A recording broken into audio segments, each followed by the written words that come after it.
আসসালামু আলাইকুম এভরিওয়ান। চট্টগ্রামের ঐতিহ্যবাহী অথেন্টিক কালাভুনার রেসিপিটি আজকে আমি আপনাদের সাথে শেয়ার করব। এই রান্নাটি আমি স্টেপ বাই স্টেপ করেছি, পাশাপাশি কালাভুনার একটি স্পেশাল মশলাও আমি আপনাদেরকে তৈরি করে দেখাবো। আমার এই কালাভুনাটা খেতে খুবই দুর্দান্ত ছিল, ভেতর থেকে একদম সফট ছিল। আশা করছি আমার এই রেসিপিটি আপনাদের সবার খুব ভালো লাগবে। আর আমার রেসিপিগুলো ভালো লেগে থাকলে অবশ্যই আমার চ্যানেলটি সাবস্ক্রাইব করে যাবেন এবং লাইক শেয়ার কমেন্ট করে আমার পাশে থাকবেন আশা করছি। কালা ভুনার মশলাটা তৈরি করার জন্য আমি এখানে 1 চা চামচ পরিমাণ জিরা নিয়েছি কালো গোলমরিচ 1/2 চা চামচ পরিমাণ, আর সাথে নিয়েছি রাঁধুনি 1/2 চা চামচ পরিমাণ। রাঁধুনির আরেকটা নাম হচ্ছে জৈন, যেটা সচরাচর সব দোকানেই অ্যাভেলেবেল। আমি এখানে এলাচ নিয়েছি 4টি, তার মধ্যে একটি বড় এলাচ এবং 3টি ছোট এলাচ। সাথে নিয়েছি 2 টুকরো দারচিনি, নিয়েছি জয়ত্রী 1/2 চা চামচ পরিমাণ, অ্যাড করেছি 1 চা চামচ পরিমাণ মৌরি। আপনাদের কাছে যদি স্টার আনিসটা না থাকে সেক্ষেত্রে আপনারা মৌরিটা ব্যবহার করতে পারেন। তারপর নিয়েছি কাবাব মশলা খুবই সামান্য পরিমাণে এবং নিয়েছি একটা জয়ফলের 3/1 ভাগ। এখন এই মশলাগুলোকে আমি একটু তাওয়াতে ঢেলে নেব আর তারপর এগুলোকে ফাঁকি করে নেব।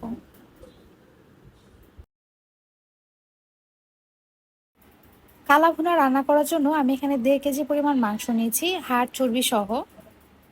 আর এখন এখানে কিছু গোটা মশলা ব্যবহার করব। এর মধ্যে আছে স্টার আনিস একটা, সাথে আছে কিছু কাবাব মশলা, একটা বড় দারচিনি, দিয়ে দেব 1/2 চা চামচ পরিমাণ কালো গোলমরিচ, এলাচ, এবং দিয়ে দেব একটা কালো এলাচ, সেটা থেতলিয়ে এখানে ব্যবহার করব।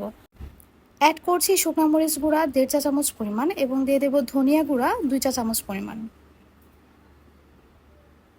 এখন এখানে অ্যাড করব আদা রসুন বাটা। আমি এখানে প্রায় 3 টেবিল চামচ পরিমাণ আদা রসুন বাটা অ্যাড করেছি।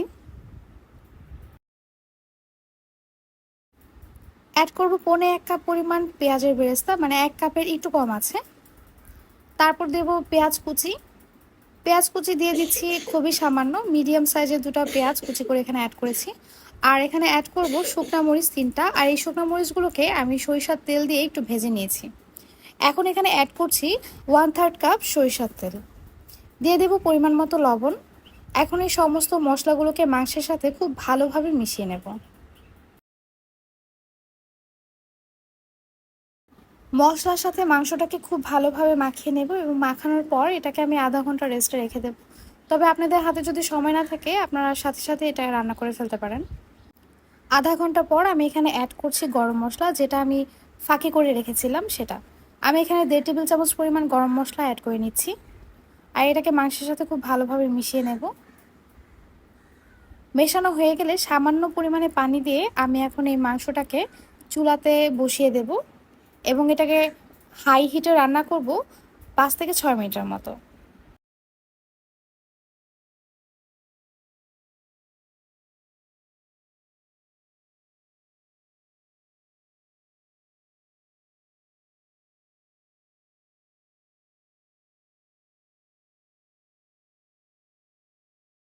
পাঁচ থেকে 6 মিনিট এটাকে ঢেকে রান্না করার পর এখান থেকে সামান্য পরিমাণে পানি উঠে এসেছে। এখন এই পানিতেই এটাকে রান্না করব আরও আধা ঘন্টা, আর এই জন্য চুলার আঁচটা একদম কমে করে রান্না করতে হবে। অবশ্যই ঢেকে রান্না করতে হবে, না হলে কিন্তু মাংস সেদ্ধ হবে না। এই আধা ঘন্টার মধ্যে কিন্তু আমি কয়েকবার এটাকে নেড়ে চেড়ে দিয়েছি, আদারওয়াইজ এটা কিন্তু লেগে যাবে।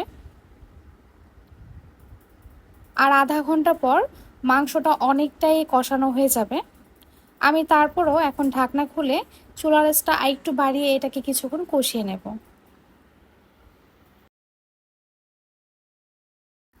এটাকে ভালো করে নেড়ে চেড়ে কিছুক্ষণ কষিয়ে নেব, আর তারপর এটাকে ঢাকনা দিয়ে আরও 5 থেকে 6 মিনিটের মতো মিডিয়াম আঁচে রান্না করে নেব।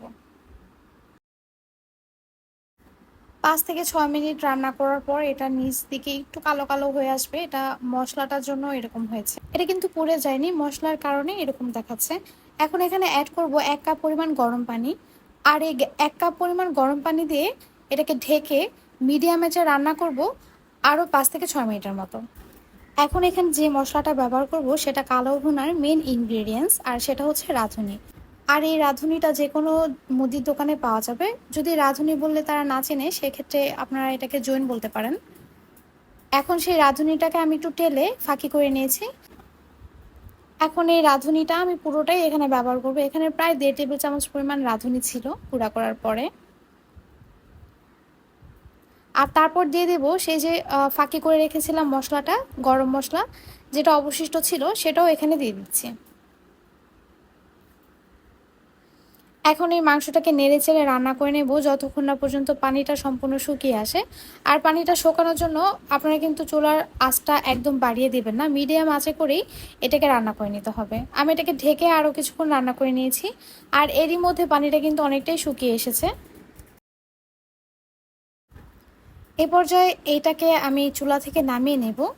আর বাগার দেওয়ার জন্য অন্য একটি পাত্রে নিয়ে নেব সামান্য পরিমাণে সরিষার তেল। আপনারা এখানে চাইলে আরও বেশি সরিষার তেল ব্যবহার করতে পারেন, তবে যেহেতু আমি ঘরোয়াভাবে রান্না করছি তাই তেলের ব্যবহারটা একটু কম করছি।